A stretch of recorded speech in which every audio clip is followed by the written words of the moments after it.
ప్రస్తుతం చందానగర్ నుంచి సంగారెడ్డి టౌన్ వరకు 6 లేన్స్ గా డెవలప్ చేయబడుతోంది. ముంబై హైవేలో ఇప్పుడు మనం చూస్తున్న ఏరియా రుద్రారం. ఈ ఏరియా ఒక ఎడ్యుకేషనల్ హబ్ గా ఉంది. ఇక్కడే గీతం యూనివర్సిటీ ఉంది. ఇస్నాపూర్లో మహేశ్వర మెడికల్ కాలేజ్ ఉంది. సంగారెడ్డిలో MNR యూనివర్సిటీ మరియు మెడికల్ కాలేజ్ కూడా ఉంది.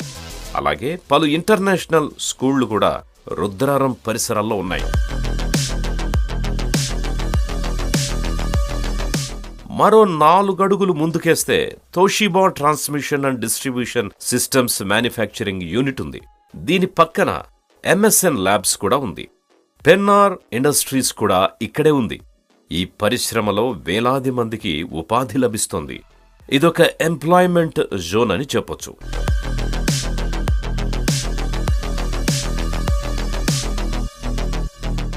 ముంబై హైవేలో ఇంకొంచెం ముందుకు ప్రయాణిస్తే మనకు మరో నేషనల్ హైవే దర్శనమిస్తుంది. అదే హైదరాబాద్ నాందేడు అకోలా హైవే NH-161. ఈ హైవే మొదలయ్యింది.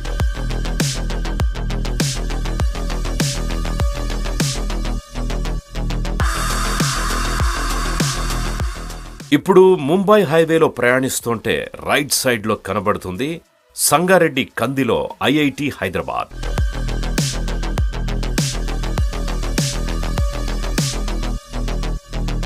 కంది IIT హైదరాబాద్ పరిసర ప్రాంతాలన్నీ ఎడ్యుకేషనల్ హబ్ గా చెప్పొచ్చు. సంగారెడ్డి కందిలో IIT హైదరాబాద్ దాటుకుని ఇంకొంచెం దూరం ప్రయాణిస్తే సంగారెడ్డి టౌన్ చేరుకుంటాం. ఇది డిస్ట్రిక్ట్ హెడ్ క్వార్టర్.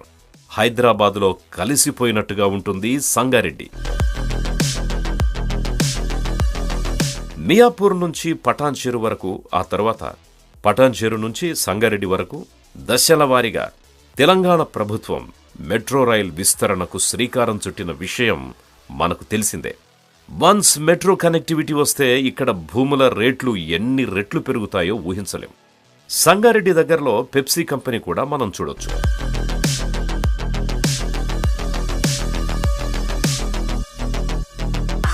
సంగారెడ్డి నుంచి మరికొంచెం దూరం వెళ్తే రావూస్ ఇంటర్నేషనల్ స్కూల్ చూడొచ్చు. ఇది దాటిన తర్వాత కొద్ది దూరంలోనే సంయుక్త ఇంటర్నేషనల్ స్కూల్ కూడా ఉంది. ఈ 2 స్కూల్స్ క్రాస్ చేస్తూనే ముఖ్యంగా రీజనల్ రింగ్ రోడ్ కనెక్ట్ అయ్యే ప్రాంతమైన పెద్దాపూర్ని చేరుకుంటాం. రీజనల్ రింగ్ రోడ్ ఉత్తర భాగాన్ని నేషనల్ హైవేగా ఇప్పటికే కేంద్ర ప్రభుత్వం గుర్తించింది. రీజనల్ రింగ్ రోడ్ అనౌన్స్ కాగానే ఈ ఏరియాలో రియల్ ఎస్టేట్ బూమ్ స్టార్ట్ అయిపోతుంది. ఇప్పుడు కూడా పెద్ద సంఖ్యలో ఇన్వెస్టర్లు ఈ ఏరియాపై దృష్టి సారిస్తున్నారు.